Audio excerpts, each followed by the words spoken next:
সূর্য মামা উকি দিল, পাখিরা সব উড়াল দিল, শহরের গাড়ির হর্নের আওয়াজে ভেঙে গেল ঘুম।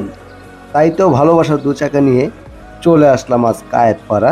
শুভ সকাল বন্ধুরা, আসসালামু আলাইকুম বন্ধুরা, কেমন আছেন সবাই? আশা করি সকলেই ভালো আছেন, আমিও ভালো আছি। আজ আমি চলে যাচ্ছি কায়েতপাড়া। এই মুহূর্তে অবস্থান করছি ড্যামরা রোডে, যাচ্ছি স্টাফ কোয়ার্টারের দিকে।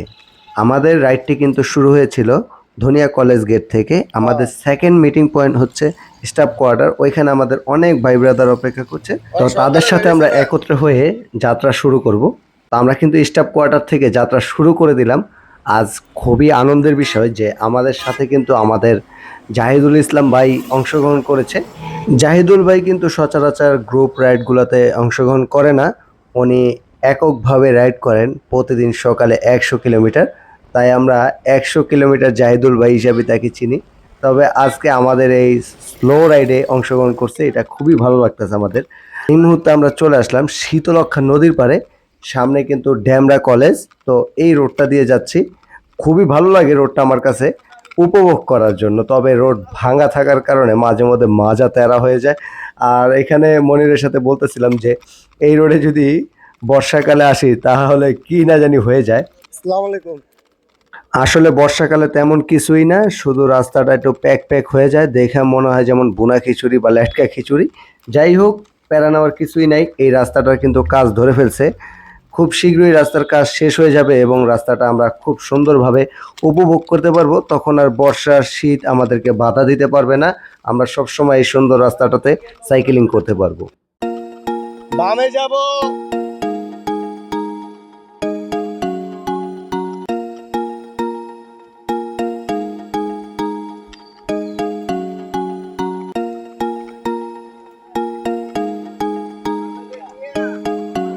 বামে হুন্ডা দেখে।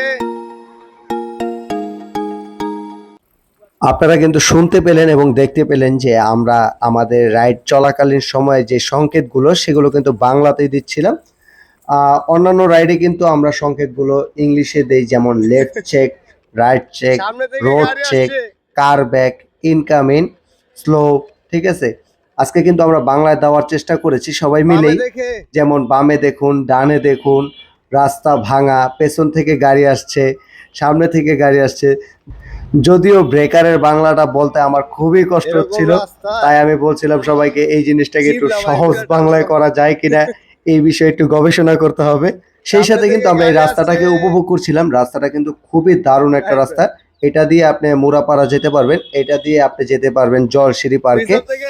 সব মিলিয়ে দারুণ একটা রাস্তা, খুব মনোরম পরিবেশ এবং নিরিবিলি, সব মিলিয়ে উপভোগ করার মতন একটা সুন্দর সাইকেলিং রোড। তো রাস্তা উপভোগ করতে করতে চলে যাই হাতের বামে কায়েতপাড়ার উদ্দেশ্যে। তো এই রাস্তাটা কিন্তু খুবই সুন্দর, আর সবাই সিঙ্গেল লাইনে সাইকেলিং করছিলাম, তাই দেখতে খুবই ভালো লাগছিল। তারপরে কিন্তু আমরা চলে আসি খেয়াঘাটে, অর্থাৎ নৌকা পাড়ি দিব এখন। নৌকাতে করে আমাদের সাইকেলগুলো নিয়ে যাব কায়েতপাড়া বাজারে। তো বাজারে চলে আসার পরে আমরা কিন্তু এই ঘাটেই কতক্ষণ রেস্ট করি। এই জায়গাটাতে খুবই বাতাস ছিল, ভালো লাগছিল। তারপরে আমরা কায়েতপাড়া বাজারে নাস্তা খেয়ে নেই এবং নাস্তা খেয়ে আমরা আমাদের যাত্রা আবারও শুরু করি। যাও, সামনে দিকে যাও। সবাই সামনের দিকে যান। সবাই এক লাইনে চলুন। 3 ফ্রিডম। বামে দেখে।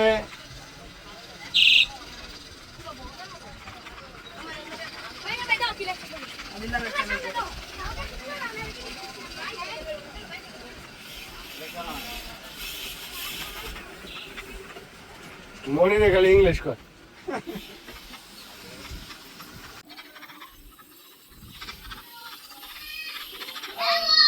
হাই। তো আমরা কিন্তু যখন এইভাবে গ্রুপ রাইডগুলো করি, রাস্তার আশপাশ থেকে ছোট বাচ্চারা আমাদেরকে হ্যালো হাই দেয়, আমাদের কিন্তু খুবই ভালো লাগে। অনেকে আবার জিজ্ঞেস করে, ভাই আপনারা কি রেস করছেন? আমরা অনেক সময় বলি হ্যাঁ, অনেক সময় বলি না, রেস করছি না, ঘুরছি। অনেকে বলে ভাই সামনের চাক্কা উঠায় দেখান, অনেকে বলে পিছের চাক্কা উঠায় দেখান, খুবই ভালো লাগে। তো আমরা কিন্তু এখান থেকে টিমটা ভাগ হয়ে গেলাম। তো এক ভাগ যাচ্ছে হচ্ছে ফোর সিজন বিডি অর্থাৎ বনশ্রীর দিকে, আর আমরা এক ভাগ যাচ্ছে হচ্ছে গ্রুপ রাইড শেষ করার জন্য আর কি বাসার দিকে। তো এই যে বাঁশের যে ব্রিজটা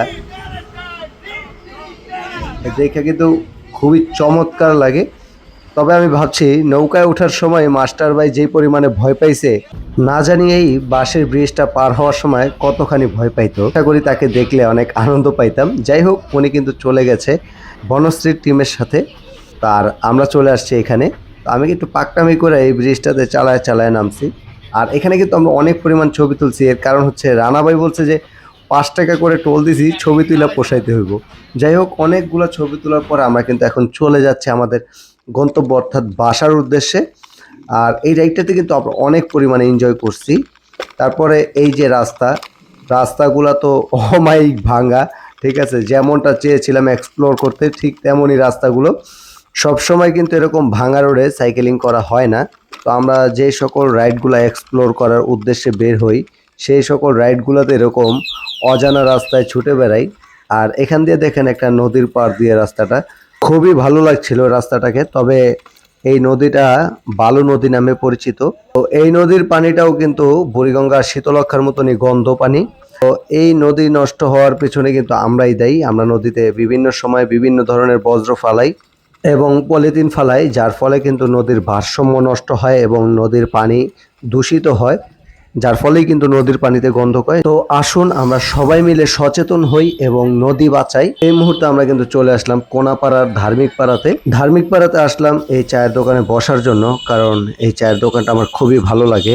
আর চায়ের দোকানের যে ভাই, উনি আমাদের সাইকেলিং এর গল্প শুনতে খুবই ভালোবাসেন। তো আমরা কিন্তু ভাইয়ের দোকানে কিছুক্ষণ চা খেয়ে আড্ডা দিলাম এবং তার সাথে গল্প করলাম, আজ কোথায় ঘুরলাম, কিভাবে ঘুরলাম।